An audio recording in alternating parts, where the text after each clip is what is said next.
अस्सलाम वालेकुम students. Sir Aqeel education channel की जानिब से मैं आपका टीचर मिस्टर अकील अहमद। यहाँ पर मैं accounting of all classes, her classes की अकाउंटिंग पढ़ाता हूँ। फाइनेंशियल अकाउंटिंग हो, प्रिंसिपल ऑफ अकाउंटिंग हो, मैनेजमेंट अकाउंटिंग हो, कॉस्ट अकाउंटिंग हो और एडवांस अकाउंटिंग, ये तमाम अकाउंटिंग में यहाँ पढ़ाता हूँ। मैंने चैनल स्टार्ट किया था, थोड़ा सा काम किया था, लेकिन इसमें मैं लेक्चर डाल नहीं सका कुछ प्रॉब्लम की वजह से। अब मैं लेक्चर डालना शुरू कर रहा हूँ यहाँ पे अकाउंटिंग।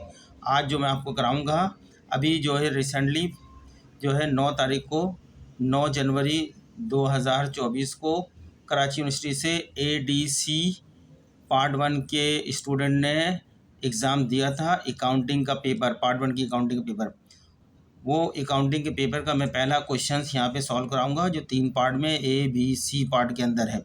ठीक है, तो मैं यह हल कराता हूँ। ये मेरा accounting of all cases examination paper of associate degree in commerce 2023 university of Karachi, held on 9/1/2024 को हुआ था। नाम accounting paper, principle of accounting, paper 1 2023। तो क्वेश्चन नंबर 1 इसका आया था पेपर का, जो मैंने टाइप कर लिया था और पेपर से किसी के जो व्हाट्सएप फेसबुक से पेपर उठाया था मैंने, वहाँ से देख के उसको पहले हैंड राइटिंग में लिखा, फिर टाइप करा था। ठीक है, उस पर क्वेश्चन नंबर 1 के आगे हेडिंग लगी हुई है बेसिक कॉन्सेप्ट ऑफ अकाउंटिंग, ये मैंने वैसे ही हेडिंग लगाई है। अब उसका ए पार्ट मैं यहाँ पढ़ के बता देता हूँ आपको, तो नज़र आ रहा होगा। ए पार्ट में कह रहे हैं, ये पहले मैं नेम द बेसिक कॉन्सेप्ट और प्रिंसिपल्स, नाम बताने हैं जो बेसिक कॉन्सेप्ट या प्रिंसिपल्स जो इसके अंदर ट्रांजेक्शन दी जा रही है नीचे 1 to लेकर 10 तक ही, इनमें कुछ बेसिक कॉन्सेप्ट हैं या प्रिंसिपल्स हैं, उनके नाम बताने हैं कौन सा प्रिंसिपल इनके ऊपर अप्लाई हो रहा है। सिर्फ नेम के लिए कहा है उन्होंने, नेम के लिए, लेकिन मैं यहाँ आपको उसकी वजह भी बताऊँगा, रीज़न भी बताऊँगा, और वो जो प्रिंसिपल होगा वो भी पढ़ के बताऊंगा। प्रिंसिपल जो है कि प्रिंसिपल क्या है, और फिर ये जो ट्रांजेक्शन दी गई है, इस ट्रांजेक्शन में प्रिंसिपल कैसे अप्लाई होता है, या वायलेशन है या एप्लीकेशन है, सब बताऊंगा इसमें। सिर्फ आपसे इम्तान में उसका नाम बताने के लिए कहा गया है। एक है नेम द बेसिक, नेम बताना है, नाम बताना है द बेसिक कॉन्सेप्ट या प्रिंसिपल का, which have been stated in each of the following independent situation. ये 1 to 10 सिचुएशनें दी गई हैं आपको। आपके पास क्वेश्चन अगर आपने दिया होगा या देने वाले हैं, पेपर होगा तो उसमें देख लीजिएगा। ये मैंने टाइप की है क्वेश्चन पेपर से, जो फेसबुक पे मौजूद था। तो सिचुएशन पहले एक दी है, कह रहे हैं included in the balance sheet. अभी मैं सिर्फ पेपर पढ़ के बता रहा हूँ, उसके बाद सॉल्यूशन के वक्त बताऊँगा। इंक्लूडेड शामिल किया गया है in the balance sheet, past tense में दिया, इंक्लूड नहीं किया, इंक्लूडेड किया, यानी बैलेंस शीट के ज़का की बैलेंस शीट ऑटोमेशन जो है, ज़का ऑटोमेशन की बैलेंस शीट में इंक्लूड हो गया है। क्या हो गया है? Is the automation of mister Zakaullah की दी ऑनर, इनकी ऑटोमेशन के जो खर्चे हैं वो इसमें शामिल हो चुके हैं। ठीक है, बैलेंस शीट में इनकी कंपनी की। अब इसका हम बताएंगे कि ये सही शामिल किए हैं, गलत शामिल किए हैं, इसमें कौन सा प्रिंसिपल इस्तेमाल हो रहा है, अकाउंटिंग का कौन सा कॉन्सेप्ट इस्तेमाल हो रहा है, वो बताएंगे जब। फिर आगे आपके पास सवाल है number 2, Seema brothers owns office equipment that were purchase 7 years। उन्होंने, वो एक ऑफिस इक्विपमेंट के मालिक हैं, सीमा ब्रदर्स, जो 7 साल पहले इन्होंने ऑफिस इक्विपमेंट ख़रीदा था। It is still carried in the firms accounting record, जो अभी भी फर्म के अकाउंटिंग रिकॉर्ड में मौजूद है, एट दी ओरिजिनल कॉस्ट के ऊपर, ओरिजिनल कॉस्ट के ऊपर है। No depreciation have been taken on the office equipment, और इस पर कोई डेप्रिसिएशन नहीं चार्ज किया गया ऑफिस इक्विपमेंट पे, और वो लगता है ऐसा है कि as good as new condition, जैसे आज ही ख़रीदा है उसको, ऐसा लगता है नई कंडीशन में, लेकिन 7 years पहले उसको ख़रीदा, 7 साल तक वो यूज़ हो चुका है, लेकिन अकाउंटिंग रिकॉर्ड के मुताबिक वो लगता है गुड एज न्यू कंडीशन के अंदर, जो नया है ये।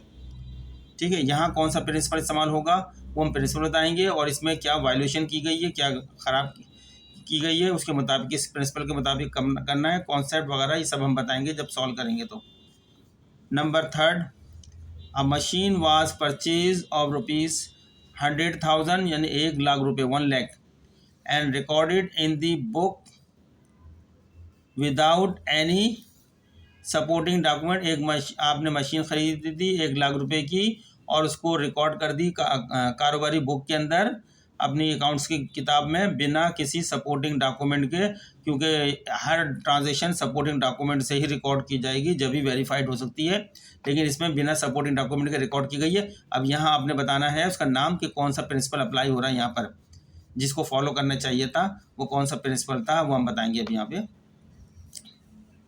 नंबर 4, द प्रोप्राइटर ऑफ ऐसी कंपनी का जो मालिक है यूजेस बैंक अकाउंट इस्तेमाल करता है और बिजनेस कारोबारी बैंक अकाउंट इस्तेमाल करता है for making payments of his own life policy premium treating business expense. कारोबार का मालिक है, इसके अपने ज़ाती अखराजात से लाइफ पॉलिसी प्रीमियम की किस्तों के उसने उसको ट्रीट कर लिया बिजनेस एक्सपेंस के तौर पर। अब हम इसमें बताएंगे प्रिंसिपल कौन सा अप्लाई होगा, क्या ये यूज़ कर सकता है कारोबार के अंदर जो है अपने ज़ाती पर्सनल एक्सपेंसेस को, वो हम बताएंगे, उसका नाम बताएंगे कौन सा है और उसकी वजूहत बताएंगे, वो प्रिंसिपल भी बताएंगे क्या है। Number 5, Imran company had using straight line method of depreciation for the last 2 years। पिछले 2 साल से स्ट्रेट लाइन का डेप्रिसिएशन इस्तेमाल कर रही है Imran company during the current year. अभी जो करंट ईयर चल रहा है इसके अंदर the company started using diminishing balance. Company ने मेथड बदल दिया, स्ट्रेट लाइन की जगह इस्तेमाल करना शुरू कर दिया diminishing balance method of depreciation का। No intimation was made in financial statement by the company so far. लेकिन आज तक कंपनी ने फाइनेंशियल स्टेटमेंट में इसके बारे में कोई इन्फॉर्मेशन नहीं दी कि हमने मेथड चेंज कर लिया डेप्रिसिएशन का। पहले हम 2 साल तक स्ट्रेट लाइन का मेथड इस्तेमाल कर रहे थे, अब हमने इसी करंट ईयर के अंदर डिमिनिशिंग कर दिया। इसकी फाइनेंशियल स्टेटमेंट में इसको मेंशन करना चाहिए था लेकिन नहीं किया। इस पर कौन सा रूल अप्लाई होगा वो हम बताएंगे, उसका नाम बताएंगे और उस रूल को एक्सप्लेन करेंगे जवाब में। लेकिन इम्तहान में सिर्फ उसका नाम बताने के लिए कहा था आपको, जो कि 5 मिनट से भी ज़्यादा कम में हल हो जाता है, सिर्फ नाम बताने थे। सिर्फ आप 10 नाम लिख देते हैं हर ट्रांजेक्शन में कौन सा रूल अप्लाई, कौन सा कॉन्सेप्ट अप्लाई हो रहा है यहाँ पे। नंबर 6, आसान पेपर आया है, बहुत आसान पेपर था ये, ज़्यादा मुश्किल पेपर नहीं था जो है, लेकिन फेसबुक पे लोग ऐसे ही शोर कर रहे हैं कि बहुत मुश्किल पेपर आया था। पेपर बिल्कुल मुश्किल नहीं था, सिर्फ जो है आपसे पूछा गया था, आपने नहीं पढ़ा होगा, किताब के अंदर सब चीज़ें मौजूद हैं। Shah company purchase land 2 years अगो। 2 साल पहले शाह कंपनी ने लैंड खरीदी थी, ठीक है, eight a price of ₹25 lakh रुपए की एक लैंड खरीदी शाह कंपनी ने। कब खरीदी? 2 साल पहले। Because the value of the land has appreciated to 40 lakh. लेकिन अब 2 साल के बाद जो है 25 लाख की जो ज़मीन खरीदी उसकी वैल्यू बढ़कर 40 लाख रुपए हो गई है। The company has valued the land at ₹40 lakh in the most recent balance sheet. जो अभी इस करंट ईयर की जो बैलेंस शीट बनी है उसमें कंपनी ने बजाय उसकी जो ख़रीद कीमत थी 25 लाख की, उसको 40 लाख जो इसकी अप्रिशिएट बढ़ी है कीमत उस पर शो कर दिया गया है। अब इसका प्रिंसिपल क्या कहता है वो हम बताएंगे आपको। तो इम्तिहान में नाम लिखना था प्रिंसिपल का, कॉन्सेप्ट क्या है वो बताते हैं अभी। नंबर 7, मैसर एस के plans to dispose of a major segment. हिस्सा होता है ऑफ बिजनेस, कारोबार के मुख्तलिफ पार्ट्स, मुख्तलिफ हिस्से होते हैं। एक जो मेजर बड़ा हिस्सा था वो कारोबार का डिस्पोज ऑफ यानी सेल कर दिया गया है एस के कंपनी ने। प्लान्स है, इसका मंसूबा है को डिस्पोज ऑफ करने का मेजर कंपनी का। Are not communicated to the readers of financial statement. जो फाइनेंशियल स्टेटमेंट को पढ़ते हैं, जो स्टेक होल्डर हैं, जो इंटरेस्ट रखते हैं, उसको कम्युनिकेट उन लोगों को नहीं बताया और बहुत बड़ा हिस्सा कारोबार का अपना सोल्ड कर दिया, डिस्पोज ऑफ कर दिया, ख़त्म कर दिया कंपनी ने। इस पे क्या प्रिंसिपल अप्लाई होता है वो हम बताएंगे, उसका नाम आपने इम्तिहान में लिखना था। नंबर 8वां है the book keeper for a large metropolitan auto dealership. का जो बुक कीपर है यानी अकाउंटेंट डेप्रिसिएट मेटल वेस्ट, जो मेटल वेस्ट थी उसको भी डेप्रिसिएट कर दिया उसने basket over a period of 5 years। 5 साल का डेप्रिसिएशन निकाल के शो कर दिया उसने। इसका क्या प्रिंसिपल है ये भी हम बताएंगे उसके अंदर। Number 9, Asma Anjum hotel management services recognizes room rental revenue on the date a reservation is receive. कह रहे हैं इन्होंने जो कंपनी ने एक रिजर्वेशन उनके पास की गई थी उसी दिन उन्होंने अपनी रेवेन्यू रिकॉर्ड कर ली है, ठीक है, रिकग्नाइज कर ली कि हमारी आमदनी होगी, लेकिन रूम सर्विस किसी और तारीख की होगी, लेकिन जिस वक्त ऑर्डर बुक हुआ उस वक्त उन्होंने उसकी जिस उसकी रेवेन्यू को रिकॉग्नाइज कर लिया, यानी इंक्लूड कर लिया अपने फाइनेंशियल स्टेटमेंट में। For this summer, as summer season के अंदर मैनी गेस्ट मेक रिजर्वेशन, बहुत से गेस्ट ने रिजर्वेशन कराई थी। एज सच, इस तरह, as a year in advance of their intended visit, बहुत सारे गेस्टों ने रिजर्वेशन कराई थी अपनी, ठीक है ना। तो इस कंपनी ने जब अपना फाइनेंशियल स्टेटमेंट बनाने ली थी तो उन तमाम रिजर्वेशन को एज ए रेवेन्यू ट्रीट कर लिया है, रिकॉग्नाइज कर लिया, ठीक है ना। इसका क्या प्रिंसिपल है बताएंगे। लास्ट है, Delta company maintains the allowance for doubtful debt, माने बैड डेट्स, डाउटफुल डेट्स को मेंटेन करती है अकाउंट को, but it reports the account receivable balance of net realizable value in the balance sheet, और अब बैलेंस शीट पे not net realizable value show करती है अपना अकाउंट रिसीवेबल का जो बैलेंस है उसको नेट रियलाइजेबल वैल्यू के ऊपर रिपोर्ट कर रही है। इसका क्या प्रिंसिपल है हम बताएंगे। आपको पता है बैलेंस शीट जब बनाते हैं तो अकाउंट रिसीवेबल का अमाउंट, ओरिजिनल अमाउंट रखते हैं, उसमें से लेस करते हैं अलाउंस फॉर बैड डेट्स, तो फिर नेट वैल्यू यानी बुक हमारे वैल्यू आ जाती है, वो शो करते हैं, ठीक है ना। ये तो आपको पता ही है। तो अब हम, ये तो मैंने आपके सामने ए पार्ट पढ़ दिया है, बी अभी सी बाकी है इसके, तो अब बी पढ़ते हैं इसका। पहले हम ए को सॉल्व करते हैं फिर बी पढ़ लेते हैं। चले मैं पूरा पढ़ देता हूँ पहले, ताकि आपके सामने सवाल फिर हट जाएगा मुकम्मल तौर पर, ठीक है। बी पार्ट में पढ़ता हूँ। ये क्वेश्चन नंबर 1 जो इसका ऊपर हेडिंग है बेसिक कॉन्सेप्ट ऑफ अकाउंटिंग, इसका बी पार्ट कहता है what do the following abbreviation stand for. ये आपको 4 एब्रीविएशन दी हैं, बताया है कि ये किस पे स्टैंड करती हैं, इनकी पूरा जो मुखफ़िफ है इनको पूरा लिखें, फुल फॉर्म में लिखें इनको। ये करने के क्या है, 4 मार्क का होगा लाजमी, ये 4 आइटम है इसके अंदर, और इससे पहले ए वाला पार्ट 10 मार्क का होगा, उसमें 10 आइटम थे, तो ये 4 मार्क का होगा।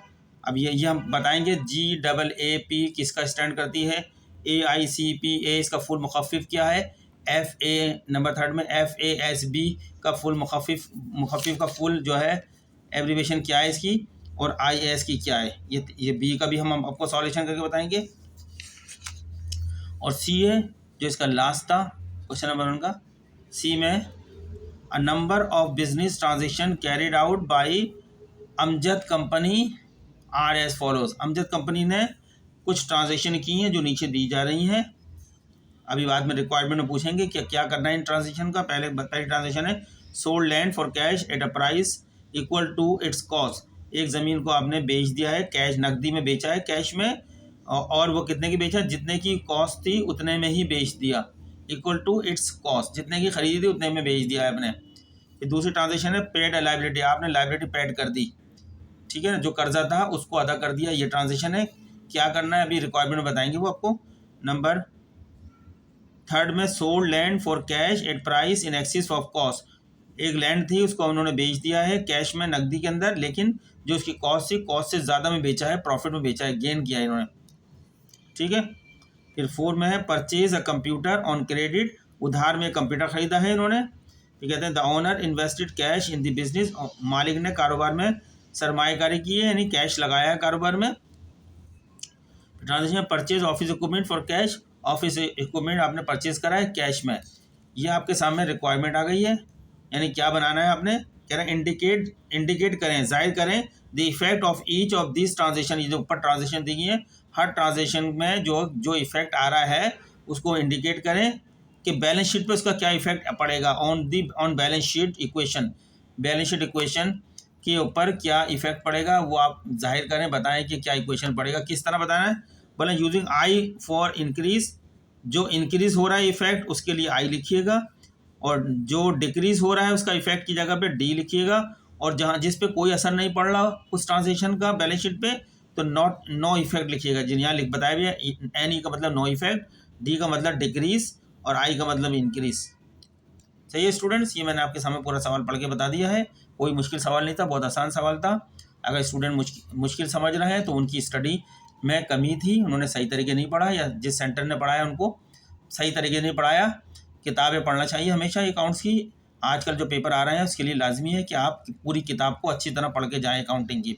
अगर आप कोचिंग सेंटर के मुताबिक 5-10 साल का पेपर हल करके चले जाएंगे, आप समझेंगे हमने कमांड हासिल कर लिया, हल कर लेंगे, इम्कान नहीं है। ज़रा सा सवाल को किताबी चैप्टर के मुताबिक दिया गया तो आप नहीं कर पाएंगे। तो मेरी रिक्वेस्ट ये है कि आप किताब पढ़ें, किताब के हिसाब से सारी चीज़ें सॉल्व करें, तो आप फर्स्ट टाइम पेपर अच्छे नंबरों से पास कर लेंगे। ना कि आप उस तरह करें जिस तरह कोचिंग सेंटर पढ़ाया था, आपके सिर्फ पेपर सॉल्व करा दिए थे 10 साल के, उससे आपकी मुकम्मल नहीं है स्टडी। चलें स्टूडेंट्स, हम यहाँ सॉल्यूशन करते हैं। क्वेश्चन नंबर 1A का सॉल्यूशन करते हैं। क्वेश्चन नंबर 1 का बेसिक कॉन्सेप्ट की हेडिंग है ये आपकी, और उसका क्वेश्चन नंबर 1 उसका A पार्ट जो है वो हल करते हैं। तो स्टूडेंट्स, हमारा ये चैनल है, आप हमें कमेंट्स करके बताइए कि अगर आपको हमारे लेक्चर अच्छे लगते हैं तो हम लेक्चर बनाना शुरू करें आपके लिए, सारे सवाल हल करें। जो जिस क्लास का भी है अकाउंटिंग का, हमें बताए, हम उसको सॉल्व करेंगे। ठीक है, अगर उसके पास कोई क्वेश्चन है तो वो हमारा व्हाट्सअप का एक ग्रुप है, इंग्लिश मास्टर चैनल हमारा चल रहा है। उसमें हम BA BCom BSc या ADA ADC ADS की हम अंग्रेज़ी जो है पार्ट 1 के अंदर उसकी अंग्रेज़ी हमने पूरी अंग्रेज़ी ट्रांसलेट करी है, बताई है, उसकी तमाम की समरी लिखी है, पैराग्राफ, उसके बहुत सारा उसमें काम किया हुआ हमने। आप अगर जो इंग्लिश की तैयारी कर रहे हैं तो उस चैप्टर करें, इंग्लिश मास्टर चैनल है, वहाँ मैं ही पढ़ाता हूँ, वहाँ भी इंग्लिश मास्टर चैनल के अंदर। ठीक है, उसका मैंने व्हाट्सअप ग्रुप बनाया हुआ है, तो अगर कोई चीज़ है उसको कैमरा करके व्हाट्सअप ग्रुप पे भेज दें उसके, तो मैं उसको सॉल्व कर दूंगा आपके सामने यहाँ पे प्रॉब्लम। तो मैं आहिस्ता आहिस्ता करके ये पेपर पूरा सॉल्व करूँगा आपके सामने, ताकि आपको ये आसानी हो जाए। अभी तो मार्केट में सॉल्व होके नहीं आए पेपर ये, तो मैं इसको आपके सामने सॉल्व कर, जो स्टूडेंट नई तैयारी कर रहे हैं आइंदा के लिए, उनको अभी से ही इसका आइडिया हो जाएगा। अच्छा, अब basic concept, principles, independent situations, ये हमने ऊपर हेडिंग डाली है इस सवाल में जो बताना है हमने। ठीक है, इसका सॉल्यूशन है, पहला सॉल्यूशन में हमने सिर्फ इम्तान में ये मैंने डार्क में लिखा है गोइंग कंसर्न। जो पहली हमारी ट्रांजेक्शन थी, ट्रांजेक्शन नंबर 1 थी, ये देख लें अपने पास, included in the balance sheet of Jakka automation limited, comma, is the automation of mister Jakka Ullah the owner. इसका बताया है हमने कि सॉल्यूशन, इसमें कौन सा प्रिंसिपल इस्तेमाल हो रहा है। इसमें जो प्रिंसिपल इस्तेमाल हो रहा है वो गोइंग कंसर्न इस्तेमाल हो रहा है अकाउंटिंग का। ये प्रिंसिपल क्या कहता है आपके सामने पढ़ देते हैं, लिखा हमने, this assume the businesses will continue operating into the foreseeable future. ये प्रिंसिपल कहता है कि हम ये कारोबार जब हम करते हैं तो ये फ़र्ज़ करके, ये जहन के अंदर रख के करते हैं कि कारोबार लंबे मुस्तकबिल में लंबे अरसे तक जारी रहेगा। यानी कोई टारगेट नहीं रखते कि हम 10 साल 5 साल में ख़त्म करेंगे, लंबे अरसे तक जाएगा, इसको कहते हैं गोइंग कंसर्न। ठीक है ना। अब जो आपको इसमें बताया गया है, इसके अंदर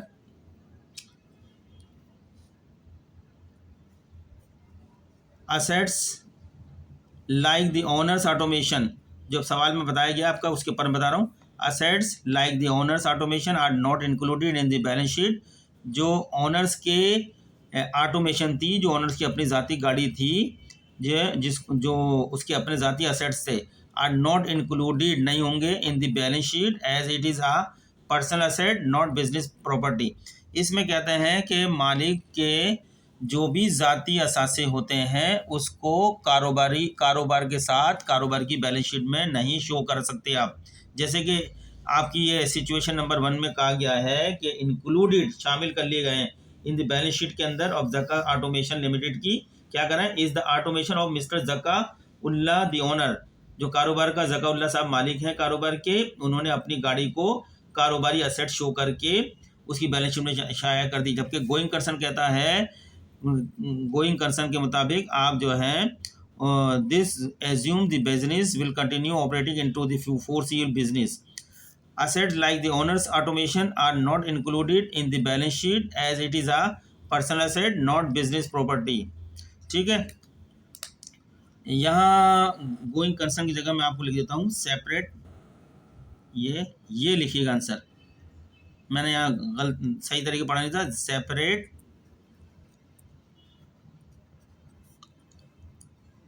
एंटिटी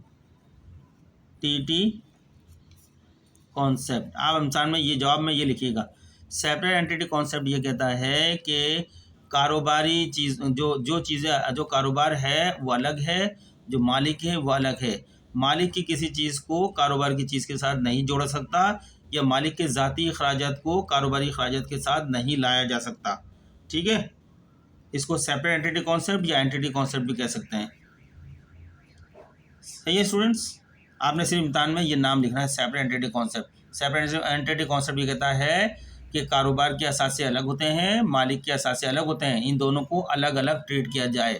ठीक है, यहाँ पर जो है मालिक के जो अपने ज़ाती असासे थे उसने कारोबारी असासे में ऑटोमेशन को इंक्लूड कर दिया, जो कि इस कॉन्सेप्ट के अगेंस्ट में है। चलें नेक्स्ट आपका था, नेक्स्ट में आपको दिया गया था, जो सवाल पढ़ देता हूँ, जो आपको सिचुएशन दी गई थी। उसमें कहा गया है, यह Seema brothers owns office equipment that were purchase 7 year. इसमें कहा गया सीमा ब्रदर के पास ऑफिस इक्विपमेंट है जो 7 साल पहले खरीदा गया था। ठीक है, it is still carried in the firms accounting record at the original cost. उसको फर्म्स के अकाउंटिंग रिकॉर्ड में ओरिजिनल कॉस्ट पे शो किया गया है। No depreciation have over been taken on the office equipment in as good as new condition. लेकिन उसके ऊपर हमने आज तक 7 साल में कोई डेप्रिसिएशन चार्ज ही नहीं करा, जिसकी वजह से ऑफिस रिकॉर्ड में वो ऐसे लग रहा है जैसे आज ही खरीदा है, बिल्कुल न्यू कंडीशन में ऐसे लग रहा है। ठीक है, अब उसका प्रिंसिपल, अब हम उसमें कौन सा प्रिंसिपल अप्लाई होगा वो आपको बताते हैं। हिस्टोरिकल कॉस्ट प्रिंसिपल्स, नंबर 2 का आंसर आप लिखेंगे हिस्टोरिकल कॉस्ट प्रिंसिपल। ये आपका आंसर यहाँ पे हो जाएगा। ये तो मैं इस प्रिंसिपल को मेंशन कर रहा हूँ, प्रिंसिपल क्या है और उसका रीजन। ये आपको मेंशन करने की इम्तिहान में ज़रूरत नहीं है, लेकिन समझाने के लिए कर रहा हूँ। आपने सिर्फ हिस्टोरिकल कॉस्ट प्रिंसिपल लिखना था। Assets are recorded at their original purchase cost. वो कहते हैं जो भी असेट्स आप परचेज करोगे कारोबार के अंदर, वो तमाम के तमाम उसकी असल कीमत पे, ओरिजिनल जिस कीमत को खरीदे हैं उसी पे शो किए जाएंगे, and not adjusted for changes in market value. और अब मार्केट के अंदर तो उतार चढ़ाव होता रहता है वैल्यू के अंदर, उसके मुताबिक शो नहीं करेंगे। जब तक वो असेट्स कारोबार में मौजूद है, भले 5-10 साल, जब जितने भी साल हो जाए, उसकी असल कॉस्ट पे ही शो किया जाएगा बैलेंस शीट पे, और जो है उसकी मार्केट वैल्यू के ऊपर नहीं शो किया जाएगा। ये प्रिंसिपल कहता है। तो आप इसके मुताबिक depreciation recognizes wear and tear even if the equipment appears new. अब यहाँ पे गलती ये करी है इन लोगों ने, तो हम ये करी है कि जो इनके पास इक्विपमेंट है उसको जो है ओरिजिनल कॉस्ट में से उसका अलाउंस फॉर डेप्रिसिएशन माइनस करके बुक वैल्यू भी शो करना चाहिए था। लेकिन इन्होंने क्या करा, उसको 7 साल गुजरने के बाद भी जो है वो असल कॉस्ट के ऊपर है, जो कि न्यू लग रहा है। हमको ये कहा गया है कि हम उस पर डेप्रिसिएशन चार्ज करते रहें, जैसे जैसे यूज़ होता रहेगा उसके अलाउंस और डेप्रिसिएशन से वैल्यू कम होती है, लेकिन बैलेंस शीट पे हम ओरिजिनल कॉस्ट शो करेंगे, साथ में उसका अलाउंस जितना यूज़ हो गया है, घिस गया है, अलाउंस और डेप्रिसिएशन से डिक्लाइन माइनस करेंगे और उसकी बुक वैल्यू शो करेंगे। ठीक है, तो यहाँ पे ये गलती थी, ये मैंने बता दी। सिर्फ आपने इम्तिहान में हिस्टोरिकल कॉस्ट प्रिंसिपल लिखना था यहाँ पे। जब मैं ये आपको पूरे पढ़ाऊँगा, उस पर ज़्यादा टाइम लगाऊँगा, तो उस वक्त तो मैं बिल्कुल बताऊँगा आपको। ठीक है, अभी मैं ज़्यादा इस पर एग्जाम्पल दूंगा तो बहुत ज़्यादा लेक्चर पर टाइम लग जाएगा। अभी आंसर दे रहा हूँ खाली।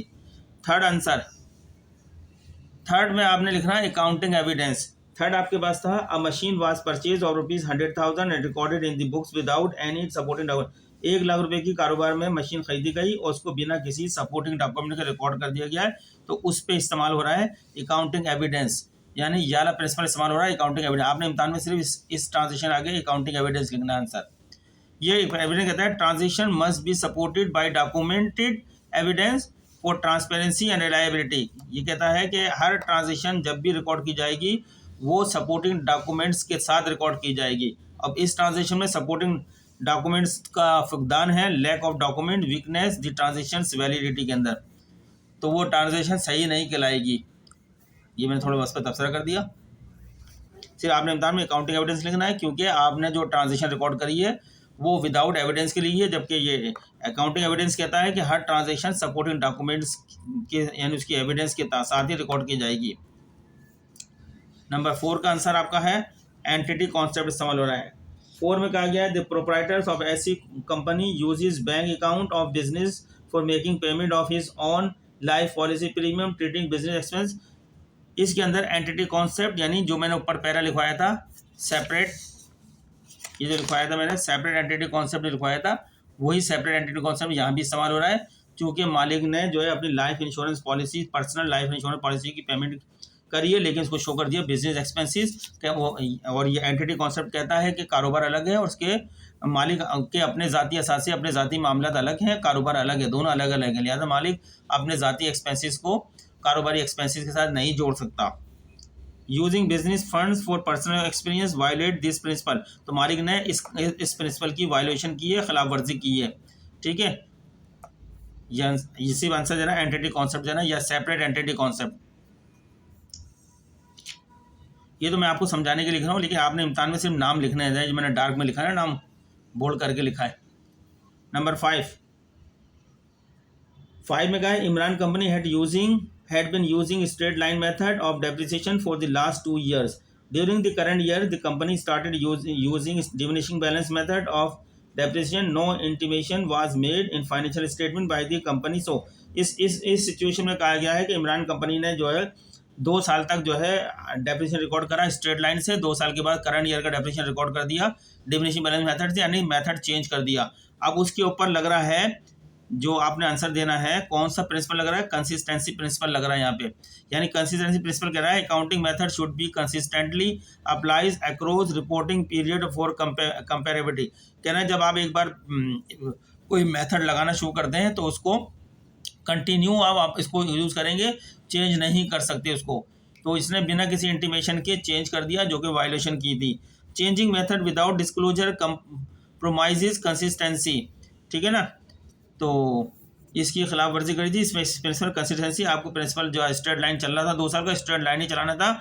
अगर आपने चेंज किया था उसको अपने अकाउंट्स के नोट्स के अंदर मेंशन करना चाहिए। उसमें उन्होंने ऐसा कुछ भी नहीं किया, इंटीमेशन नहीं करी। अगर मेंशन करते तो फिर उसका रीज़न एक्सेप्ट हो जाता। नंबर 6 के अंदर जो आंसर आएगा आपका ऑब्जेक्टिविटी प्रिंसिपल। 6 में सिचुएशन थी, Shah company purchase land 2 years अगो, 2 साल पहले एट रुपीज़ 25 लाख रुपए की खरीदी थी।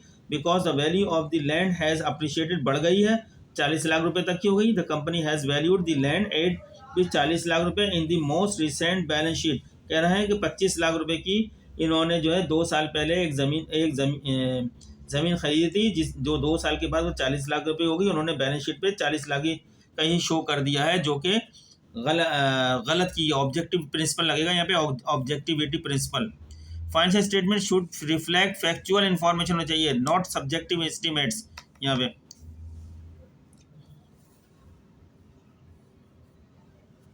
ठीक है। Valuing land at current market value without disclosure violate this principle. ये इसका रीजन हमने दे दिया है, लेकिन आपने इम्तिहान में ऑब्जेक्टिव प्रिंसिपल लिखना है, ऑब्जेक्टिविटी प्रिंसिपल्स।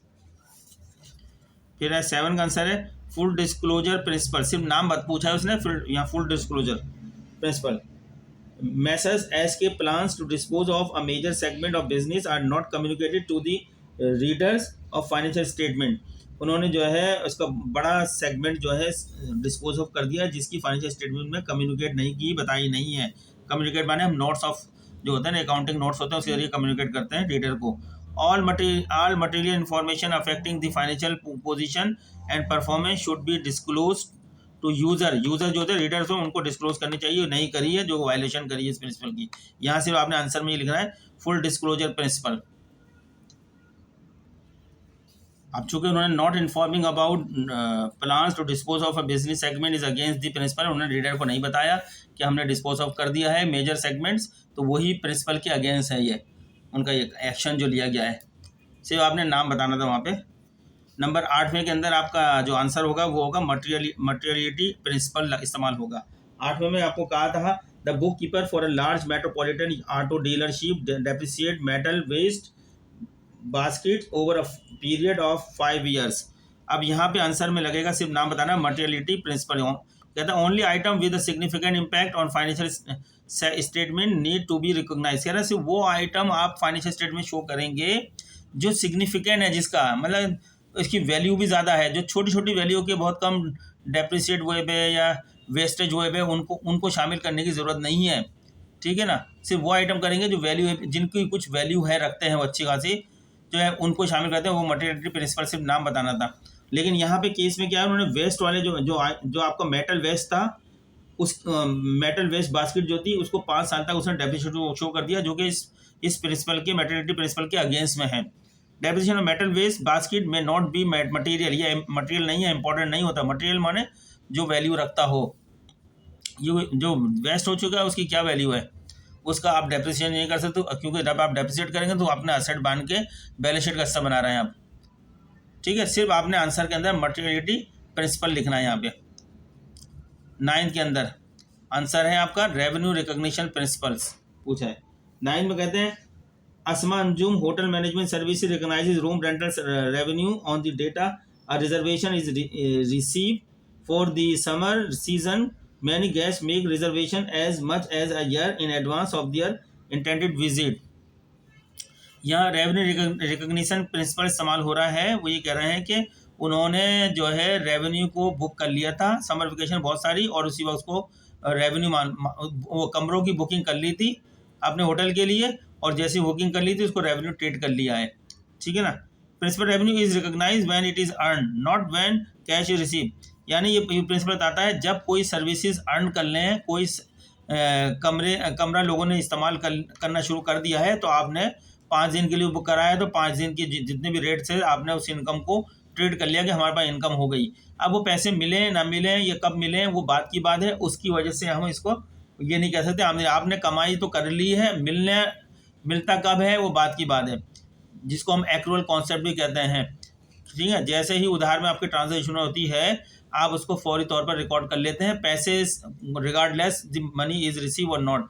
पैसा भी आपको मिला या नहीं मिला उससे हमें गर्ज नहीं है। एक्रूअल अकाउंटिंग होती यही है कि जैसे ही कोई सर्विसेज या कोई आइटम आपका चला गया आपके पास से और आपने उसकी फ़ौरन रेवेन्यू रिकॉर्ड कर लेनी है, उसके अगेंस्ट में पैसे मिलते हैं, कब मिलते हैं वो बात का मामला है, उससे आपकी रेवेन्यू पे असर नहीं पड़ता। ठीक है। 10वें के अंदर प्रिंसिपल इस्तेमाल अलाउंस फॉर डाउटफुल डेट्स ये इस्तेमाल हो रहा है। This recognizes potential bad debts in accounts receivable, ये इसका प्रिंसिपल है। Reporting net reserve value avoid the separate recognition of the allowance accounts. इसमें दिया था Delta company maintain the allowance for doubtful debts account but it reports the account receivable balance of net realizable value in the balance sheet. तो उसमें बताया गया कौन सा था allowance for doubtful debts. Net realizable value जब मालूम होगी आपकी अकाउंट से अगर आप allowance for bad debts minus कर देंगे तो नेट रियलाइजेबल वैल्यू आ जाएगी आपके सामने। ठीक है। तो आपने ये बता दिया कि इसके अंदर ये हो रहा है। ये इस वाले में ए के अंदर सिर्फ नाम बताने थे जो मैंने बोल्ड के अंदर लिखे हैं, ये तो मैंने आगे इनकी प्रिंसिपल बता दिया, इसको इम्तान में लिखने की जरूरत नहीं थी आपको, सिर्फ ये नाम पूछे तो नेम बताएं नेम। तो स्टूडेंट ये पार्ट हमने 10 नंबर का हल कर दिया है चूँकि इसमें 10 दिए गए हैं सिचुएशन। नेक्स्ट सॉल्यूशन देते हैं क्वेश्चन नंबर बी, जिसमें एब्रीवेशन दी है आपके सामने चार एब्रीवेशन दी हैं। 4 एब्रीवेशन का कहा है कि फुल, ये जो मुखफ़िफ है इसका फुल फॉर्म में लिखें इसको। चलें क्वेश्चन आंसर आपका ये जनरली एक्सेप्ट, ये जो आपका GAAP standard for generally accepted accounting principle, G for generally, A for accepted, फिर दूसरा A for accounting, P for principles, ये इसकी फुल एब्रीवेशन है। फिर AICPA नंबर 2 में ए से बनता है अमेरिकन, I से इंस्टीट्यूट, C से सर्टिफाइड, P से पब्लिक और A से accountant. American institute of certified public accountant, ये इसकी एब्रीवेशन फुल है। नेक्स्ट है FASB। F से बनता है फाइनेंशियल, A से बनता है अकाउंटिंग, S से बनता है स्टैंडर्ड्स, B से बनता है board. Financial accounting standard board, ये इसकी एब्रीवेशन है। IAS, I से इंटरनेशनल, A से अकाउंटिंग, S से स्टैंडर्ड, इंटरनेशनल अकाउंटिंग स्टैंडर्ड। ये आपका बी पार्ट भी सॉल्व हो गया है, आपने आंसर देने थे बस। सी देखते हैं। चलिए सी पार्ट के अंदर आप आए थे हैं। सी पार्ट के अंदर सवाल थे, कुछ ट्रांजेक्शनें दी गई थी आपको जो है 6 ट्रांजेक्शन दी गई थी, 1 नंबर की थी। उनके लिए कहा गया था इनको जो है बैलेंस शीट पे बताएं कि ये इंक्रीज के लिए आई को बताया था, आई से इंक्रीज, डी से डिक्रीज और नो इफेक्ट से आपने एन, ठीक है ना, NE लिखना था, बस ये लिखना है आपने। ट्रांजेक्शन नंबर 1 है sold land for cash at cost. जब ज़मीन को हम बेचते हैं तो आपके पास असेट्स कम होता है, आपकी असेट ज़मीन क्या है, लैंड क्या थी, असेट्स था। ठीक है ना। इसको आपने सेल कर दिया तो कारोबार की वजह से लैंड कम हो गया है तो इसको डिक्रीज कर दिया। ठीक है। असेट्स के ऊपर कोई क्या हुआ, असेट डिक्रीज हो गया है। लाइबिलिटीज़ पे कोई असर पड़ा ही नहीं, लाइबिलिटीज़ का वास्ता ही नहीं है, कर्ज़ों की पेमेंट तो हो ही नहीं कोई, ना हमने कर्जा लिया ना कर्जा की पेमेंट करी, इसलिए लाइबिलिटी को वास्ता नहीं है। और ना ही ऑनर्स इक्विटी पे कोई असर पड़ा, इसका मालिक ने ना तो पैसा लगाया ना निकाला, ना कोई गेन हुआ ना कोई लॉस हुआ। अगर कोई गेन होता है तो इस पर इफेक्ट पड़ेगा, कोई लॉस होता है तो इस पर इफेक्ट पड़ेगा, कोई ये इन्वेस्टमेंट करता है तो इस पर इफेक्ट पड़ेगा, कोई इन्वेस्टमेंट निकालता है वापस करता है तो इफेक्ट पड़ेगा। लाइबिलिटीज़ कोई कर्जा लेते हैं तो इफेक्ट पड़ेगा, कोई कर्जा की पेमेंट करते हैं तो इफेक्ट पड़ेगा। ये दोनों ऐसा काम हुआ ही नहीं है, सिर्फ असेट था, एक असेट को बेच के दूसरा असेट कैश में कन्वर्ट हो गया, तो असेट जो है लैंड जो था लैंड में कमी हो गई, डिक्रीज कर दिया। बैलेंस शीट पे लैंड कम हो जाएगी अब जितने अमाउंट की। ठीक है, ये आंसर हो जाएगा इसका। ये इस तरह शेड्यूल बनाना, transaction, assets, liabilities, owners equity, ये आपने 1 2 3 4 कॉलम कर लेना है। फिर जितनी ट्रांजेक्शन है उतनी लाइनें बना लेनी है अपने। ठीक है ना। पहली ट्रांजेक्शन नंबर 1 था, ये था। दूसरी ट्रांजेक्शन है पेड लाइबिलिटी, दूसरी में कर्जे की अदायगी कर दी। जब कर्जे की अदायगी कर दी है तो बैलेंस शीट से कर्जा कम हो जाएगा आपका पास, तो यह डिक्रीज हो जाएगा, कर्ज शो हो जाएगा बैलेंस शीट में, और इन दोनों जगह पे कोई असर नहीं पड़ेगा। ठीक है। अच्छा जी, ये अकाउंटिंग इक्वेशन तो आपको आती है, आपको पता होगा। Assets is equal to liabilities plus proprietorship, उसी अकाउंटिंग इक्वेशन को हम सॉल्व कर रहे हैं। थर्ड के अंदर चूंकि इन्होंने इसी बैलेंस शीट के अंदर इफेक्ट के लिए पूछा है, वरना तो हम पूरी अकाउंटिंग इक्वेशन की सॉल्यूशन करते तो हम बहुत सी जगह असेट्स कम हो गया, लाइबिलिटीज बढ़ के लिखते हैं, लेकिन बैलेंस शीट के अंदर इंक्रीज, डिक्रीज और नो इफेक्ट का असर शो करना है बस। थर्ड में sold land for cash at excess price, ज़मीन को आप ज़्यादा कीमत में जितने की खरीद थी उससे ज़्यादा में बेच दिया है, तो जब ज़्यादा बेच दिया तो आपकी क्या है, असेट्स इंक्रीज कर जाएगा, ज़्यादा कैश आ रहा है आपके पास। ठीक है। बेचने जब कोई चीज़ ज़मीन को हम बेचते हैं तो क्या रिसीव करते हैं, कैश आता है। तो आपका जो पहले लैंड 1 लाख की थी, अब उसको 1.5 लाख के बेच दिया, तो आपके पास ज़्यादा पैसे आ रहे हैं, 1.5 लाख रुपये। ठीक है ना। 1 लाख से 1 लाख तो ख़त्म हो गया, लेकिन मजीद जो इजाफी पैसा आ रहा है उससे असेट बढ़ गया। और उधार में बेचा है आपने तो इनकी लाइबिलिटी भी इंक्रीज कर गई, बैलेंस शीट पे कोई असर नहीं पड़ेगा। अगर आप कैश में बेचते हैं तो लाइबिलिटीज का कोई असर नहीं पड़ता, लेकिन आपने उधार में बेचा है सवाल के अंदर तो इसलिए लाइबिलिटीज भी इंक्रीज कर गई, और असेट ज़्यादा में बेचा है तो असेट ज़्यादा अमाउंट वाले अमाउंट से असेट इंक्रीज कर गया बैलेंस शीट पे। बैलेंस शीट इफेक्ट ये आ रहे हैं। और owners equity no effect. Purchase computer on credit, उधार में हमने कंप्यूटर खरीदा है तो ये भी आपके असेट्स इंक्रीज कर गया, एक नया कंप्यूटर कारोबार के अंदर दाखिल हुआ है, और पेमेंट नहीं करी, कर्जा भी कारोबार में चढ़ गया, इस दोनों चीज़ें इंक्रीज हो गई, और ऑनर्स इक्विटी में कोई इफेक्ट नहीं पड़ा। नंबर 5, ऑनर्स इन्वेस्टेड कैश, अब ऑनर ने पैसा लगाया तो इसकी इन्वेस्टमेंट इंक्रीज कर गई, कारोबार की में कैश आया है ऑनर की तरफ से, वो भी इंक्रीज कर गया, लाइबिलिटी में नो इफेक्ट, कोई असर नहीं पड़ा। Number 6, purchase office equipment for cash, कारोबार का में जो है ऑफिस इक्विपमेंट परचेज किया है आपने, तो कारोबार में क्या चीज़ इंक्रीज करी है, ऑफिस इक्विपमेंट आया है कारोबार में, इसलिए कारोबार का असर इंक्रीज कर गए हैं, और बाकी लाइबिलिटीज पे भी असर नहीं पड़ा। अगर उधार में होती तो असर पड़ता, इंक्रीज कर जाती। ठीक है। ऑनर खरीद के देता, अपने पास से देता, तो उस पर असर पड़ता, तो लिहाजा इन दोनों पे असर नहीं पड़ा। ये आपका आंसर हो गया।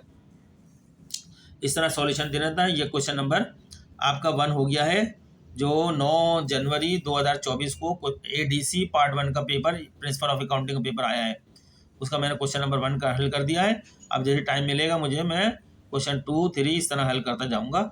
ये मेरा चैनल है, आप याद रखें, इस चैनल पर जाके sir Aqeel education, sir Aqeel Ahmed, ये सब चीज़ें मौजूद है। मेरा दूसरा चैनल है इंग्लिश मास्टर चैनल, जहाँ जो है मैंने BA BCom BSc या ADA ADC ADS की इंग्लिश पढ़ा रहा हूँ वहाँ पर मैं, और काफ़ी लेक्चर 250 से ऊपर लेक्चर दे चुका हूँ। उसके साथ 300 के करीब लेक्चर होने वाले हैं। तकरीबन पूरी किताब मैंने वहाँ पे जो है पढ़ा दी है, तमाम समरीज़ हैं, क्वेश्चन पेपर भी जो आए हैं, जितने भी क्वेश्चन पेपर आए सब सॉल्व कर पे वहाँ पे, अगर आप वहाँ जाएँ उसको भी देखें। ठीक है। अकाउंटिंग अब मैं शुरू कर रहा हूँ, मैंने पहले डाले हुए कुछ लेक्चर डाले हुए इसके अंदर अकाउंटिंग के, लेकिन अब बाकायदा इसके अंदर अकाउंटिंग पेपर सॉल्व करना शुरू कर रहा हूँ। ठीक है स्टूडेंट्स, उम्मीद करते हैं आप हमें कमेंट्स करके बताएंगे हमारे लेक्चर अगर आपको पसंद आते हैं या नहीं आते हैं। आप जैसे भी हैं आप हमें कमेंट्स करके बताएं, कुछ इम्प्रूवमेंट करनी है तो बताएं।